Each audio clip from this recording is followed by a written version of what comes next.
then I'm in love.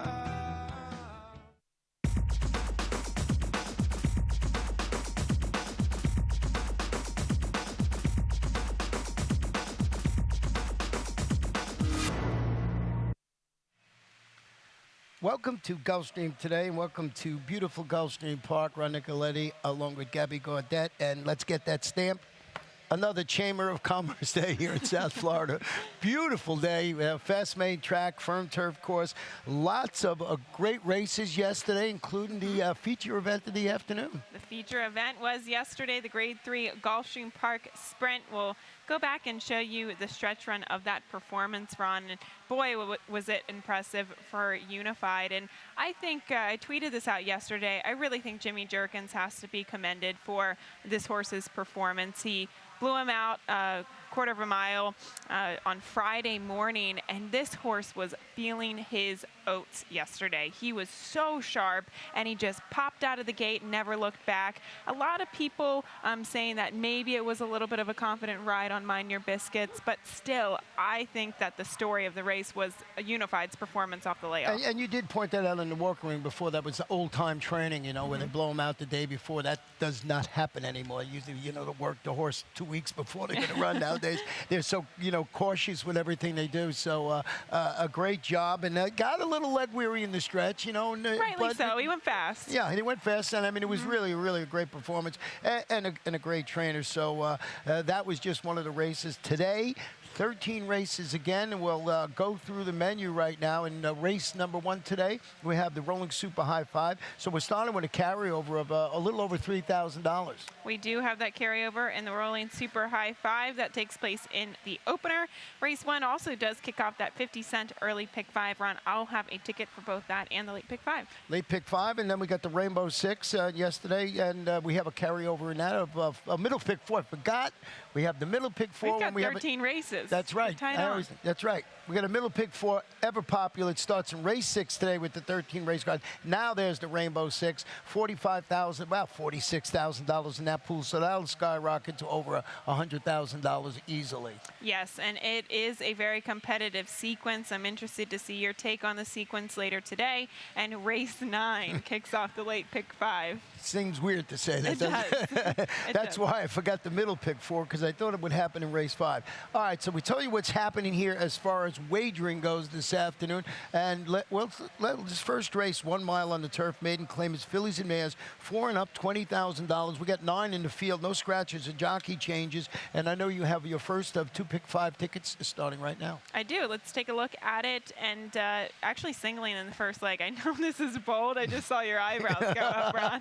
I know. It's a strange single, but I really like this horse. So going to be keen off of the 9, and plus I wanted to keep it affordable. In some of the later races, I don't know why I'm whining right now, but later in races 4 and 5, they're kind of impossible because you get to like the lower level claimers, and sometimes they can lack consistency. So I did have an opinion in this opener. Singling there, 3 by 3 by 4 by 3, $54. Oh, I have the 9 on my ticket too. It was doing that. It just doesn't. You don't usually single in the first race. Well, maybe you do, but I just don't know. If we're out, we're out. If you're out, you're out. I love doing that too. I love finding the single somewhere on the card. So with that said, I know you wanted to backtrack and show a performance of Bradley Sunshine and Tis the Sound in their last race. Yes, and we'll go back to the start of this performance. A couple of horses actually come out of it, including SS Illuminati, but I wanted to focus on the 5 Tis the Sound. We see the 4 Bradley Sunshine in there too. Bradley Sunshine does go to the lead in that event, and then kind of gets covered up, but focus on the 5 right here, going into the first turn. In the orange silks. He's behind horses. It looks like everything's okay. And then, well, we cut it before it. Shuffled back. He shuffled back pretty significantly. And then we can see him out on the outside. And notice the 4. So the 4 broke really sharply coming out of the gate. He got shuffled back on the back stretch, completely lost his position. Again, that was the 4 Bradley Sunshine. The 5, though, look at her performance coming down the stretch. It looks like she's making up ground. The 6 comes out and impedes her path and continues to drift her wide. She had a check.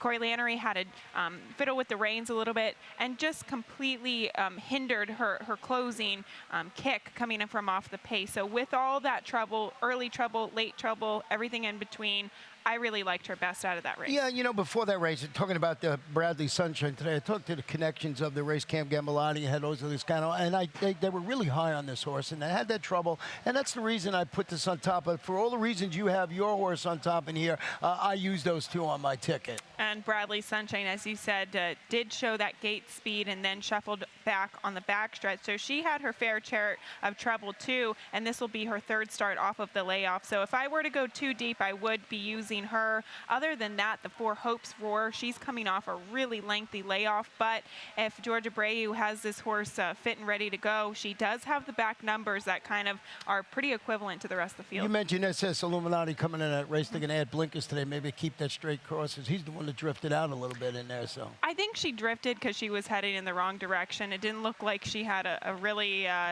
momentum in the latter half of the stretch. So we'll see. Maybe the blinkers on will make her aggressive out of the gate, go wire to wire perhaps, but I didn't like her last race. Bold single in race number 1. Let's go to race number 2. 5.5 furlongs, maiden special weight fillies, and these are 3-year-olds and 6 select runners in the field, and we both have the number 5 Raging Town on top of a ticket. This one has showed promise, sprinting on the dirt up in New York, is going back to the main track. Returned from that layoff to duel for the lead fade. That was a 5 furlong maiden special weight on the turf. Barclay Tagg, he's really solid with a limited sampling of horses going from turf to dirt. Barclay Tagg's had a pretty good couple of days. We saw Highland Sky win on yesterday's card from post 12 off of the layoff since the Belmont Derby. And then we also, one of his fillies actually won on Friday afternoon on the dirt. So he's has some of his horses have really been performing nicely. And the 5 Raging Town, this is her second start off the layoff. She comes back to the main track, and she was the beaten favorite, but that was without Lasix 2 starts back. And Ron, what was key was she faced a filly by the name of Forever Liesel in that maiden special weight. She came back to run a 71 Beyer speed figure, breaking her maiden at Laurel, and then was third in the wide country last weekend. So she's gone on to really hold her form even against Stakes Company, and I think Raging Town, that was a sneaky strong race. Yeah, and that's the reason I put it on top in there. And then you went to the inside with Spice Lady, and I believe first-time starter. And you always have to question which one of the 2 Todd Pletcher horses are going to fire. I hate when we get several first-time Todd Pletcher horses, but given the work tab, it does look like the one Spice Lady has been working a little bit better than Crave. I believe they even worked together, and Spice Lady did outwork her, but Spice Lady is on the rail. You look at the pedigree, $150,000 purchase at the Keeneland September sale. She's by Speightstown, and she's kin to Spite City, who was a $235,000 earner, but that was out of 49 starts, so it took a long time to accumulate that amount of money. But pedigree's good, and the work tab is pretty good. One horse I want to mention in here, the 6 of Fleet Tizzy's turning back slightly, returned from a 4-month layoff, duel for the lead, weekend to finish a useful 4th going 3/4. I want to show you a stat on Eddie Pleasa Jr. Second off the layoff on the dirt in sprints. It's right at Gulfstream Park. He's 6 for 41, 15%, 32% in the money with only that $1.12 ROI. So I guess sort of a negative stat there, but the win percentage is not that bad. And we're just kind of waiting for Eddie Pleasa to heat back up, because in the beginning of the meet, his horses were running well, and they've kind of flattened recently, but this is kind of a shorter field. I do think that the 3 Forget It is a horse to definitely use. You use this horse in the Exacta. Bill Mott debuted at 7 furlongs, cutting back, so at least she has a good bottom underneath of her, and we don't see first-time starters on the dirt for Belmont get bet the way she did. She went off as the favorite that day. She set the pace. She cleared the rest of the pace, but then she was kind of met by 2 others by the 5/16 pole and kind of gave up. But we all know that Belmont second-time starters, they tend to improve. Yeah, they improved the second start, and Bill's, a couple of his horses have run exceptionally well. They haven't won, but they, as you mentioned, at first start, so it looks like the barn is sort of like key to making them run better early, if that makes any sense. I don't know if it does. So, race number 3 this afternoon, 6 furlongs, claim is 4 and up, non-winners of 3 in life, or race since August 26. And, I went with the number 8, Roland the Navajo. And I keep betting this horse, I think, and he just doesn't keep winning. But this looks like the logical spot. He's making the 3rd start of his current form cycle. He finished second between a pair of next out winners. That was 2 starts back. Then he comes up, he sets the pace. He's 3rd last time out at this level and distance.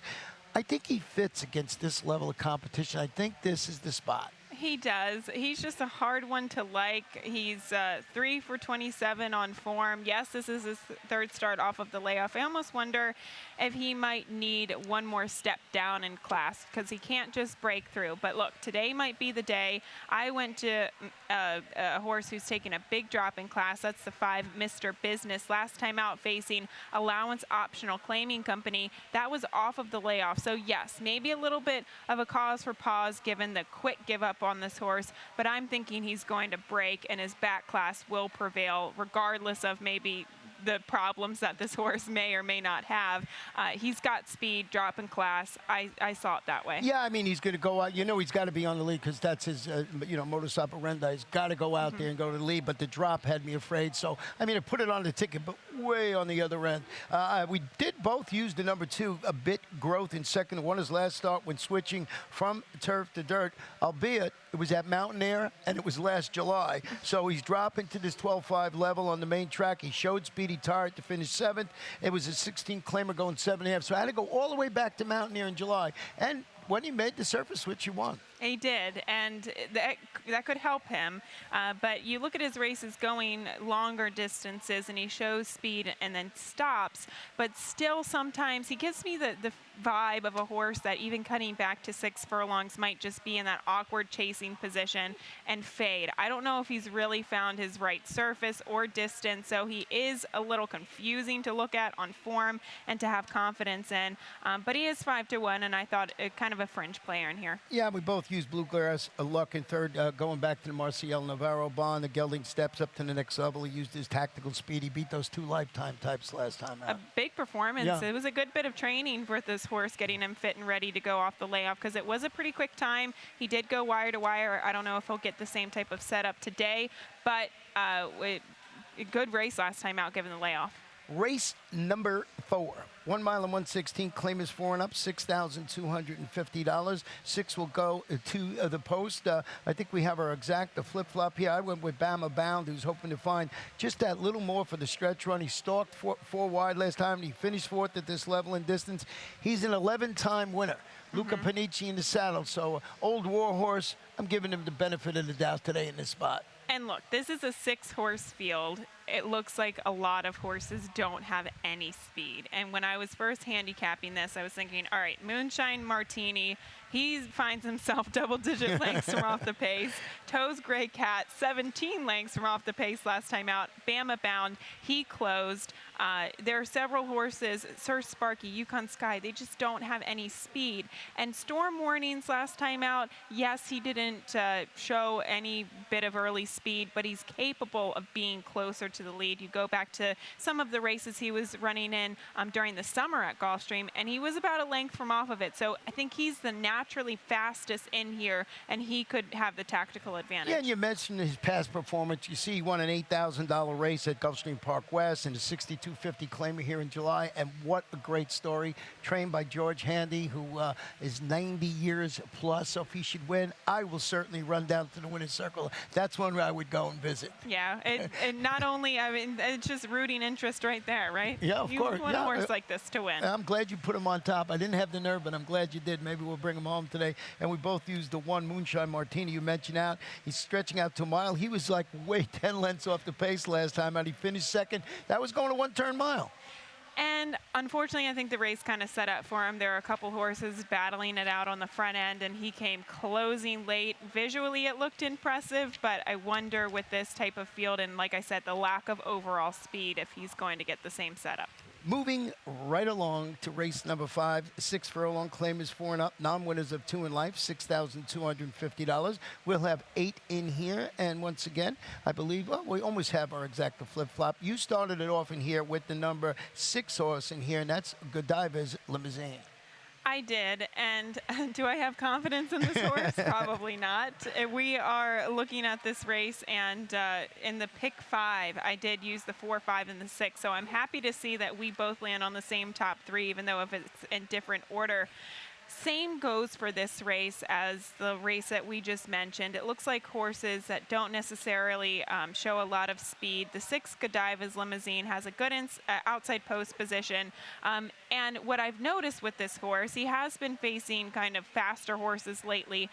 his maiden score came when he was on the lead, and I'm hoping that today Nick Juarez back in the saddle, they're just going to get aggressive from the gate with this horse and try to go to the lead, or at least try to sit closer, because he doesn't look like he's got a really good closing kick. He just gains more confidence on the lead. You know, and he's going back to the main track, and more importantly, at the proper level. Yes. So I think that's going to help him. Now, Kingston Bay is dropping to the 6,250 level, main track. He returned from an almost 3-year layoff to finish 7th behind a repeat winner called Dubai Bob, who was a 16-2 lifetime claimer, going 5 furlongs on the turf. So I put this one on top, and I'll steal your line. Do I have any confidence in it? No, but I put him on top of my ticket. He's got a lot of question marks.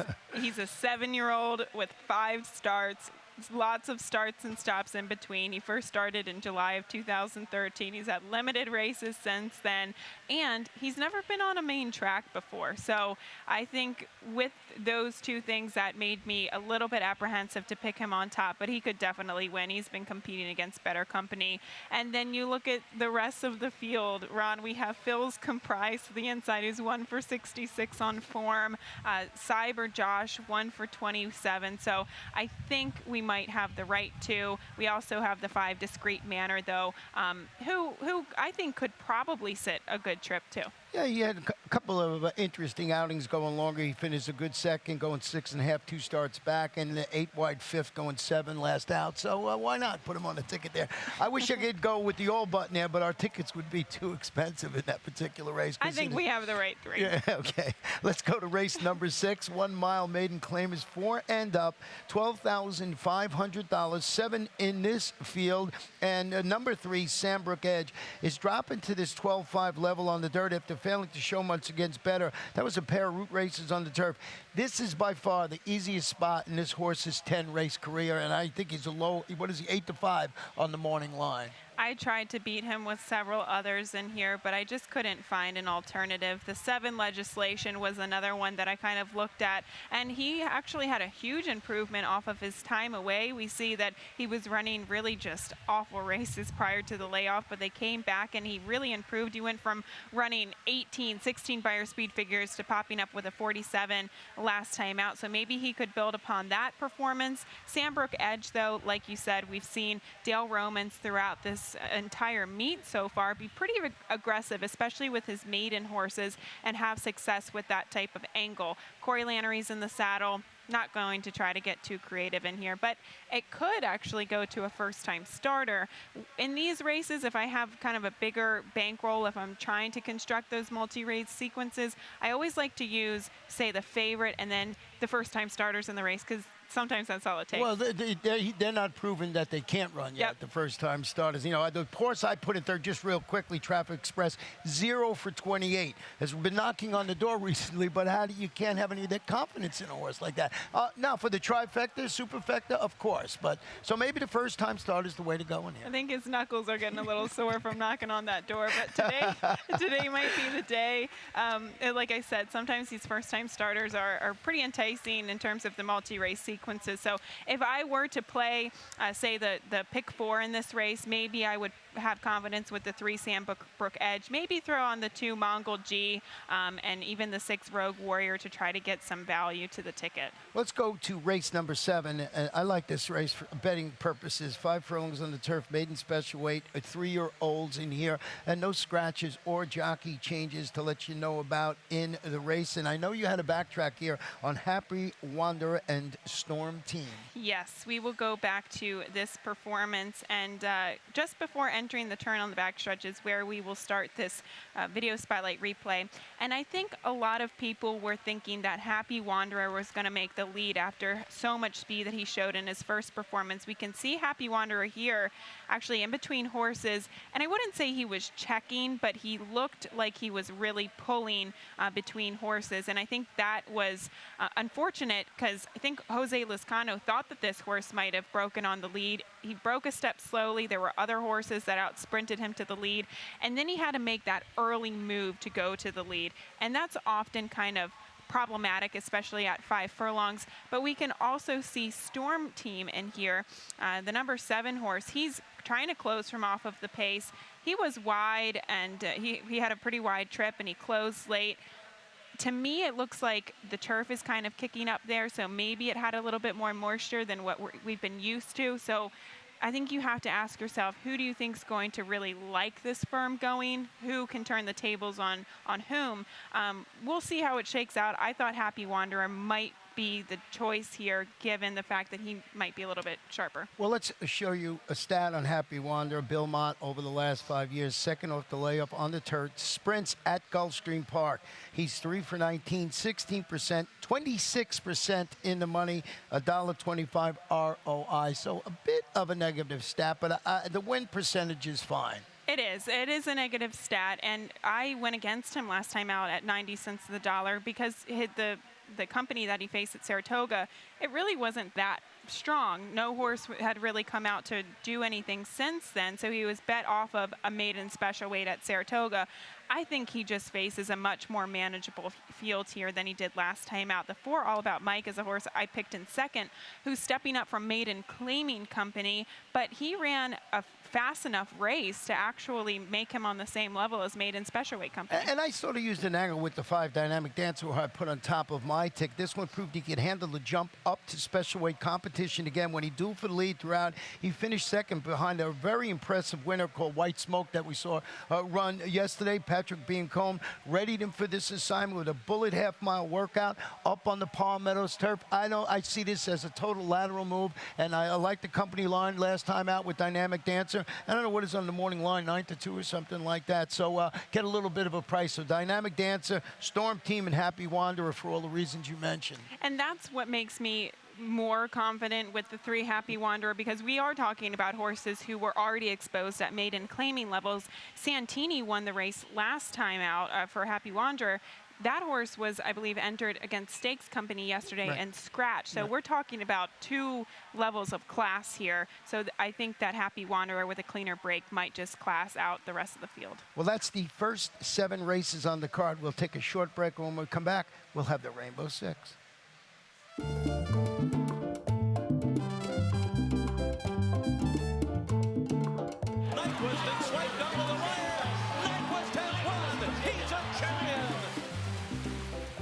Raidster's the leader by 1.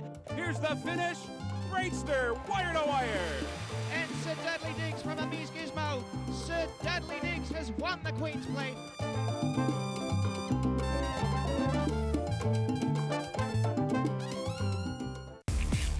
Saturday, March 4th, the road to the Triple Crown continues at Gulfstream Park. Don't miss the country's top 3-year-olds compete in the Grade 2 ExpressBet.com Fountain of Youth Stakes as they continue their journey to Derby glory. 9 total stakes races, $1.5 million on the line, a thrilling day of live racing. The Grade 2 Fountain of Youth Stakes. Derby contenders start here. Welcome to your playground, Gulfstream Park. Welcome back to Gulfstream today, Ron and Gabby. And race number 8 is where we're going to start the Rainbow Six. Scratch the 2 Where's Lou and the 13 Barry's Swing. 14 will get in and run. Before we start, we just saw that really hopping commercial there that we're going to have that in sale here. Yeah, Dennis was moving, cameraman, as he always does. But just a reminder, we will be dark Monday, Tuesday, and Wednesday this coming week because of the sale. Monday morning is going to be the Breeze Show. That happens at 10 a.m. on Monday. It's open to the public. You can come out and watch some of the horses breeze. And then the sale will happen on Wednesday evening at 4 o'clock p.m. That's when it starts. So it's going to happen in the walking ring. Everybody comes around here, and it again is open to the public. And it's a really, really fun sight to see if you're not used to it. Yeah, excuse me, if you haven't seen it before, you have to come out and watch. And the horses come in 800,000, 1 million, and they keep going. And of course, Nyquist sold right there at that sale, came back, won the Florida Derby, and just very exciting. It is. It's going to be an exciting couple of days there as we are dark, but we get to the pick 6, and I'm interested to see how you took the approach today. I think my ticket is very exciting too. Let's take a look at it. And it's $43.20. And you see in race number 10, I singled Red Parasol today. And you see the progress just went deep all around it because, as you mentioned earlier, tough sequence this afternoon. Red Parasol, Mike make a barn. I thought if I want to keep the ticket affordable, I had to make a stand somewhere, and that's what I did. And in my pick 5 ticket, Ron, I went back and forth between trying to single Red Parasol or singling Looking for a Kiss. I wound up landing on singling Looking for a Kiss, but I don't, just because I like 2 really big long shots in there, and I would kick myself if they won. Right. So this race number 8, I started it off with the number 1 Piazza del Campo, who's dropping to this level today. Failed to show his usual tactical speed when he bobbled at the start. I think you want to show a video on this? Yes, we'll go back to the start here too, and focusing on Piazza del Campo.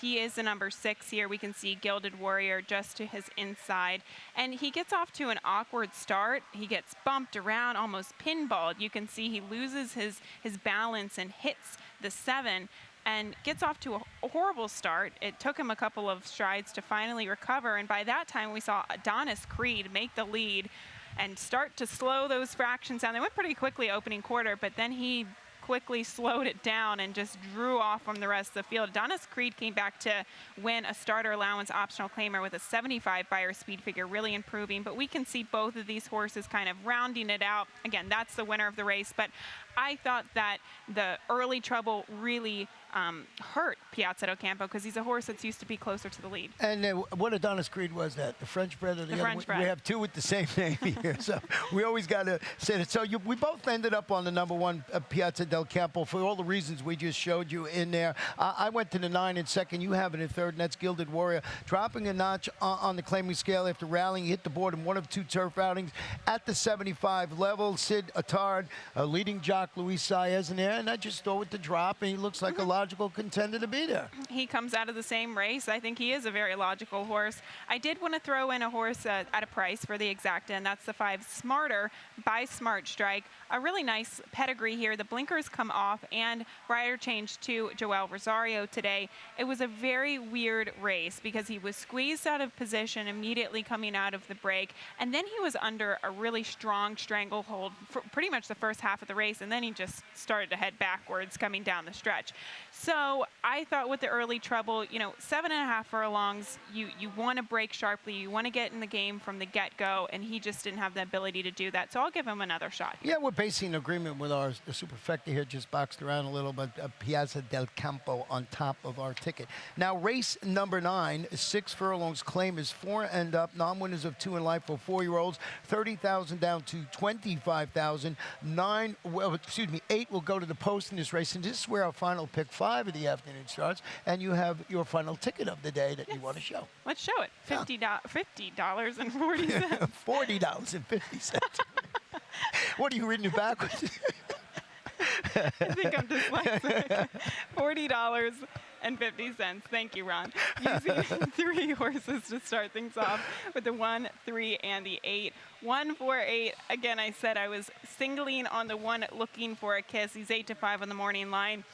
He could win that race. If I had a bigger bankroll, I'd probably use the 3 Magnifier in there, who looks to be the lone speed. Using 3 horses in race 12 and 3 horses in the finale, $40.50. Very affordable. And we got singles in the different races, but I also have that 1 horse on top of my ticket in race number 11. So we are sort of in agreement. Now, I went with the number 8 horse in Grand Nene, and you went with the 1, but I know you wanted to go back and show a performance of Grand Nene, the horse that I put on top. And it was just impressive, so I wanted to show the stretch run of Grand Nene. You see he is the number 7 that day, kind of pressing the outside of the 2. He's in the green silks. And a good performance. He shot out of the gate. He got to that pressing position. He had a good post position that day, too. That was his 2nd start off of the layoff since July.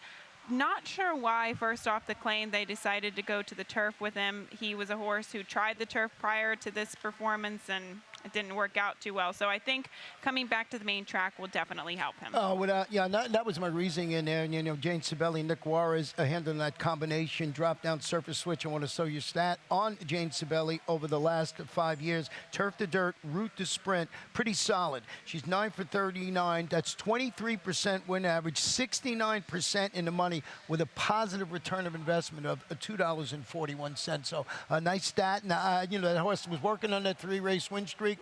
Went to the turf, no good, back to the main track. It's the right move, and I think he is the horse to beat. But one horse who might get overlooked was the 1 Awesome Slate. And who knows what you're going to get from a horse like this. But last time out, he tried the turf, he showed speed, and then he stopped. That was at 7.5 furlongs off of that year layoff almost.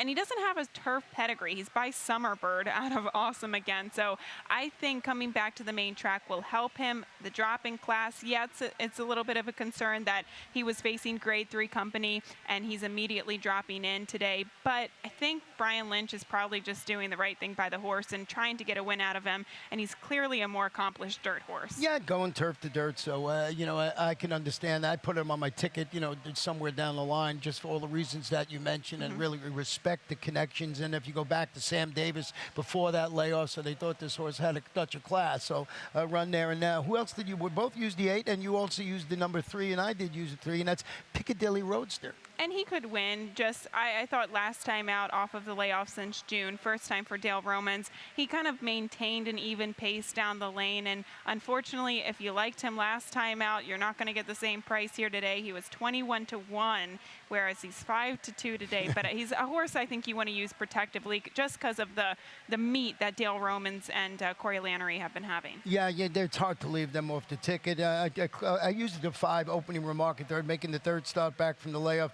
Bumped at the start, got parked 4 or 5 wide in that race, finished 5th against Similar. These are one of the horses, I put him on my trifecta ticket.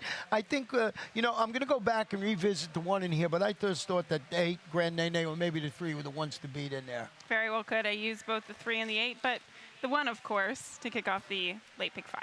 Well, we'll see. That one, that's the one that might get me, but I'll go back and save. Okay. Race number 10 this afternoon. Mile in the 16th on the turf. Claimers, fillies and mares 4 and upward. And we have a couple of scratches in here. 3, Thinking of Mom, and the 14, Fearless Princess. And Peter Aiello, our track announcer, will be out here when we're done and update you on all the scratches and stuff. And here's where I singled Red Parasol. And you used him on top of your ticket. And you want to go back and show his performance on February 5th, I believe it was. And we will show you his last performance, but I also wanted to show the 6 a little action. So, of course, Red Parasol wins this race. He wins every time that he faces the right level of competition, which is 16,000. He's back in for that today. But the 6 with the yellow cap, he is actually in behind horses, and he looks like he's about to make a move here. He's trying to squeeze in between horses, and his path completely gets shut off, and then he has to check out of there, whereas you can see other horses have an unencumbered trip kind of closing from off of the pace.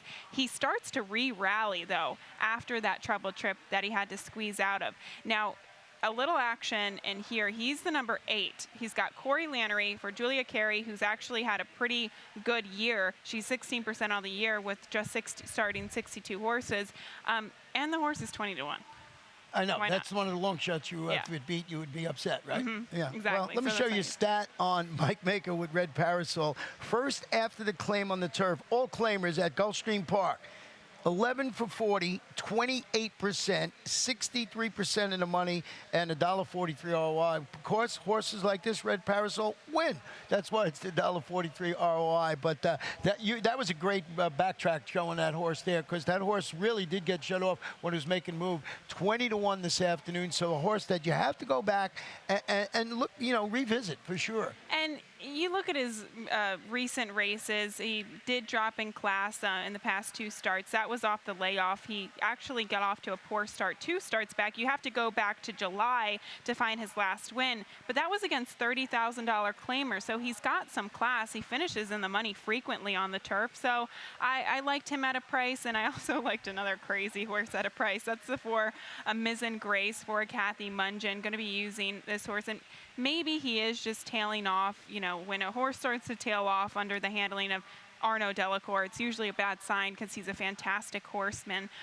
But I do like the fact that she finally gets back to a firm turf. The first time for Kathy Mungen, it didn't look like she was handling the good course that day. Last time out was on the dirt, and they haven't been that bad of performances against tougher company. And it figures the race that I singled, and you find out all these great little angles here. So now I have to go revisit my ticket. I don't think they're going to win, but I think Red Parasol will probably be bet pretty heavily, and I do think he's the most likely winner of the race. But if you're looking for exactas or trifecta purposes, why not try to get creative and throw some of these big prices in there? Yeah, a little action. I think that's the right horse to throw on the exacta after watching that backtrack. Let's hope so. Now, race number 11 is where you did single, and this one is a 1 mile and 1/16, an allowance optional claim of 4 and up, or the optional claim of price of $25,000. Scratch the bottom horse in here, to course, so we're dealing with a 5-horse field in here, and probably the ideal spot to single a horse, and that's Looking for a Kiss, who's stretching out to 1 mile and 16 today. And I do like the steady progression of distances this horse has gotten since the layoff. They started him back at 3/4. He ran a good second behind Izzy the Warrior, who closed from off of the pace. 7/8 last time out. I thought it might have been a little bit more excusable given the fact that he was the beaten favorite. He did draw the rail post position at 7/8, and he kind of had to take back, angle out, make another move. It's not always easy to do that. And Fast Friar actually came out of that race to run a 92 Beyer speed figure in his next start. So it's turned out to be a very productive race, and I think he's just heading in the right direction. And it's a small field. I don't think he has to be that slow at 2 turns on the main track. No, and you know, with the scratch, with 5-horse fielding, and I like the reason I like the horse for the same thing you said. He went 6, went 7. He ran okay at both, and now they're going to try him at this mile and the 16th. And just if you're not aware, the mile and the 16th distance here, they use the first finish line, so you get that short run through the stretch. And a horse like this, that'll benefit, I believe, him. The horse I used in second was the 2 Nigon's Edge, who ran well at this distance here last February. He's making his local return. He ended his 3-year-old season with a pair of solid route races up at Woodbine on that Tapeta surface. Stuart Simon is the trainer, Julian Leperoux in the saddle, and I'm going back, proved that he could run well here on the main track at Gulfstream Park. I thought it was a logical contender in here behind the one Looking for a Kiss. The company that he faced on the dirt last time here was actually pretty decent. I threw him more towards the bottom of the ticket. I just don't know how much speed he will show today in this short field, but the 3 Magnifier, he looks like the lone speed, but he's coming off a layoff. The Connections haven't managed to win a race yet, but sometimes this is a long shot or a nicely priced horse that you want to try to potentially wire the field. And we both used the 4 Face of a Winner, who's plunging to this 25 level after shipping back from Belmont to Stoke to Pace. In Fade, he was 5th that day, and last actually was a 5-horse field. 62,500 optional claimer going a mile. Gustavo Delgado. Jose Ortiz atop this son of Street Boss. Jose Ortiz, if he's riding, you got to give him that second look. If the one doesn't win, anything could happen, I think, in this race. Let's go to race 12. And this one, 1 mile and 3/16 on the turf. It's a maiden special weight, 3-year-olds, and we have a really nice field of 10 here. We're going to scratch the number 11 horse in here. And I know that you have a backtrack on the number, well, it was the number it's the number 3 horse that particular day. And I did not use this one on my ticket. I like him. I just don't like the post position. I loved him 2 starts back. If you see him in the paddock, he's a beautiful, big chestnut, and he just looks like he wants the turf and he wants distance on the turf, and he gets that today. We'll go back to the 22nd of January, my birthday. Yeah, we'll go back. That's right. And show you this spotlight. I gave her a pineapple. You did. It was very nice. We can see him bobbling in between horses. Actually, the 2 breaking really badly and leaning on the 3 Macarios. We can see it once again on the pan shot. And Edgar Zaya is just kind of doing the right thing, or the only thing that he could do, and check immediately coming out of the gate. So he lost a lot of ground going into the first turn. Remember, that's 7.5 furlongs. Here, he is so wide. He's the chestnut horse on the outside, the number 3 horse with the shadow roll, and he just starts to pick off horses one by one. He's got a nice, long, loping stride, and this was a great performance considering the trouble he got into. And I know when he first started, Ron, 1 mile and 1/16 in his debut at Saratoga, it was a very subpar effort. But Keep Quiet is a grade 3 winner on the turf, and he ran the Breeders' Cup, so I thought it was a little bit tougher. Seems like the right spot for Macarios. Well, that's a great video. You know, one of the angles you always had here in the winter at Gulfstream Park, Nick Zito, who was a turf horse, that's not his game, you know, and everything. All his horses have been running exceptionally well on the turf here. Whether they're winning or not, they've been running exceptionally well. So that old angle, throw it out the window. Legitimate excuse here with that horse. You saw him closing after just getting basically shut shut off at the start, and that's the number 10 this afternoon, Macarios. I did go to the inside with the one Just Howard, and Just Howard is stretching out to this mile and 3/16. Return after that, I thought a promising 9-furlong career debut in which he rallied to finish second. Graham Motion, second time Lasix. Jose Ortiz in the saddle this afternoon. Looks like the right move, the right next move for this horse. And I didn't really like him last time out. I didn't dislike him, at least, on form coming out of that the dirt race. But looking at him in the paddock, I thought he was a really attractive-looking horse. And also, he is by English Channel, and he's out of a Reuben Sandwich. This is a horse that I'm actually familiar with from Maryland. She was an A Other Than winner going a distance of ground on the turf.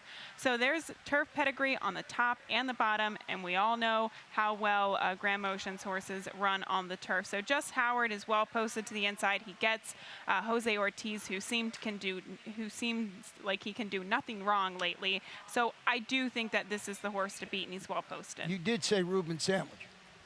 Did I? Did you say Reuben Yeah. Sandwich? Well, you said anything with food, I have to bet. Isn't that what you said yesterday? I did. Little meatball.